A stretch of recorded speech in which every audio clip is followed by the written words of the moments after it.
Bom dia, Beni! Bom dia! Olha, o tempo já estava rolando, olha aí, ó. Mas assim, ó, primeiro agradecer a atenção de todos e a oportunidade de estar compartilhando um pouco do que eu faço, da minha trajetória e com certeza talvez trazer um pouco de algo a mais para vocês aí. Então acho que a ideia nesses 6 minutos e meio agora é falar um pouquinho do negócio em si, mas eu vou fazer um pouco diferente, talvez convidar vocês para uma jornada juntos aí, e a primeira coisa que eu gostaria que vocês escrevessem é o seguinte: peguem um papel e uma caneta, vou dar 10 segundos desse tempo precioso meu, escrevam por gentileza qual é o principal desafio do negócio de vocês. Imagino que aqui tem empresários e empresárias, líderes, executivos, executivas, e com certeza você tem um desafio no seu dia a dia. Olha o tempo aqui, ó. Para não perder o embalo, já aproveita e faz o seguinte: coloca por gentileza qual que é o sonho que vocês têm, a principal aspiração que vocês têm com relação ao teu negócio. E eu acho que isso é bem interessante. Eu fiz até um post essa semana sobre isso, que 90% é mentalidade e 10% é estratégia.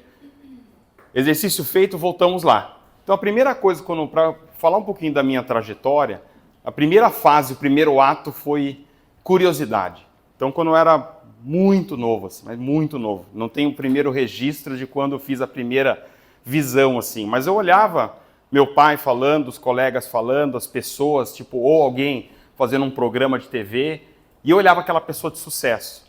E aí meus amigos perguntavam, mas como que ele tem aquele carro, olha que interessante, etc. E eu tinha uma curiosidade diferente.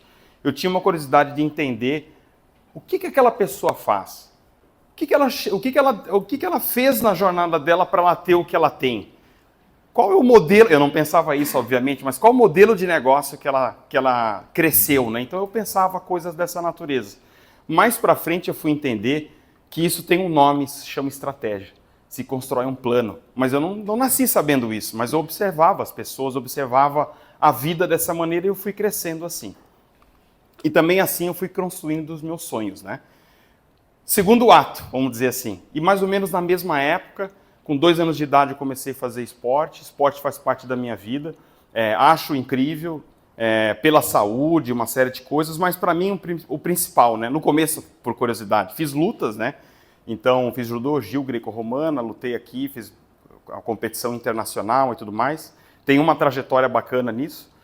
E mais recentemente, dos 12 anos para cá no ciclismo, que foi um pouco do que o William compartilhou conosco. Mas assim, o esporte me trouxe uma visão, principalmente porque eu escolhi, foi uma escolha minha participar de competição, eu adoro isso. Então você tem que de fato ter uma rotina, ter uma cadência. E eu aprendi isso, essa disciplina, que todo mundo fala, você vai no Instagram, todo mundo fala, mas não sei se as pessoas de fato fazem, ela que nos leva de fato a um resultado. Então eu aprendi isso muito recentemente e quem me ensinou, na verdade, foi o esporte. Não foi nenhum livro, não foi familiar, não foi ninguém. Foi aquela vontade de estar competindo e estar tendo a excelência naquilo que eu fazia que me levou a ter essa visão de disciplina. E o interessante também, são 3 coisas que aconteceram desde a minha infância, com 13 anos de idade, quando eu comentei com vocês que eu fazia esporte, fazia lutas também, adorava, né, além de outras coisas, enquanto criança ali, vamos dizer assim, mas eu comecei a ajudar meu professor nas aulas para as outras crianças que eram mais jovens que eu. Então, crianças que tinham ali menos que 13 anos, e eu comecei ali a ensinar, a participar, a ser um assistente. E daí um dia uma mãe de um aluno, dei no canto, assim, eu lembro como se fosse hoje, perguntou, Fábio, que interessante, você já pensou em ser professor? Aquilo parou assim, foi interessante. Eu fiquei parando, pensando assim. E no ano seguinte, eu tinha 14 anos, várias escolinhas eu estava dando aula de judô e para as crianças e tudo mais. E comecei ali, meu primeiro ganho foi com isso. Tudo bem que minha mãe dizia que isso não era trabalho, mas eu estava lá fazendo isso. Então eu estava ali aprendendo com as pessoas. Então é um desejo que eu sempre tive, uma vontade que eu percebi, não era pelo dinheiro nem por nada, é servir as pessoas. Então, genuinamente, alguém, já deve ter acontecido com algum de vocês, pede algum apoio, alguma coisa, eu paro imediatamente o que eu estou fazendo. É uma maneira de dizer imediatamente, mas o mais rápido que eu posso para ajudar aquela pessoa, independente se isso vai virar uma transação financeira ou não. Isso faz parte da minha vida. Isso eu aprendi muito com as pessoas todos os dias e ainda faço isso até hoje. Então, servir pessoas para mim, no tempo, eu entendi que isso é liderança. Então eu fui aprendendo isso, eu falei, poxa, isso é liderança, mas eu já faço isso faz muito tempo. Só dei um nome diferente, ou as pessoas disseram que aquilo que eu gostava tinha uma visão diferente. Então eu aprendi rapidamente que estratégia, disciplina e liderança leva a gente para o nosso potencial pleno, né, que eu chamo, às vezes falo nos meus pitches, inclusive.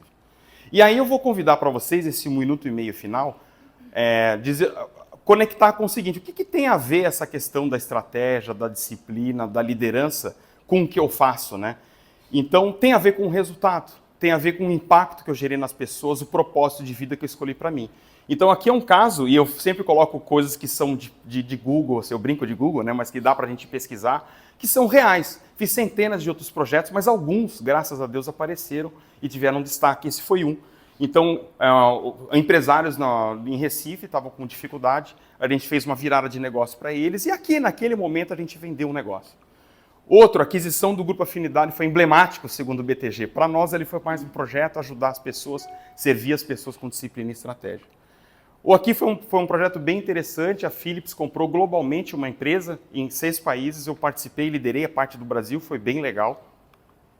E aqui, o que me trouxe para cá, de fato, né?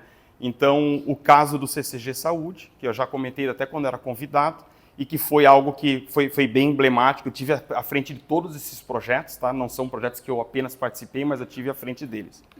E, inclusive, recebi um prêmio de destaque por esse projeto, acho que são coisas que a gente pouco fala, mas, de fato, fui o executivo do ano ali por uma instituição. Eu não participava, eles me convidaram, foi bem legal. E, para mim, é muito simples. Eu continuo servindo pessoas, ajudando as pessoas no dia a dia, com estratégia e propósito ali do que eu sempre fiz. Não faço nada além disso.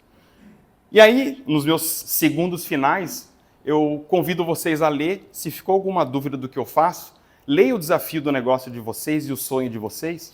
Talvez eu seja uma das ferramentas para alcançar isso aí e levar vocês para frente. A imagem aqui do peixinho é justamente isso. Esses dias eu conversei com uma pessoa aqui que é membro e a gente fica preso numa série de crenças, de visões que a gente tem do nosso negócio e a empresa é muito maior que a gente. Então tem um mundo de oportunidades lá fora, uma abundância, uma liberdade, oportunidades infinitas. Cabe nós quebrar aquele aquário e ir para um mar muito maior. Obrigado a todos aí.